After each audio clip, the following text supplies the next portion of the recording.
আমার একটা হৃৎপিণ্ড, সেটাই আল্লাহ নিয়ে গেছে। পরশুদিন বলছে, বাবা আমার একটা বরখা কিনে দাও। আমার স্যান্ডেলটা দেখেন 3 বছর পুরাতন ছেঁড়া, কিন্তু আমি আমার স্যান্ডেলটা পাল্টাই না, সেলাই করে নেই। কিন্তু আমার বাচ্চাদেরকে আমি কষ্ট পেতে দেই না। শুধু একবার বলছে, বাবা লেচে খাবো। আমার মেয়ের মোবাইলে আমার না হলে 500 ছবি আছে।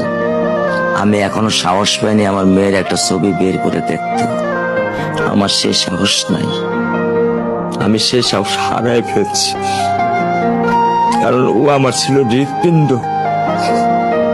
ওর জীবনে এমন কোনো চাওয়া নাই যেটা আমি পূরণ করি নাই।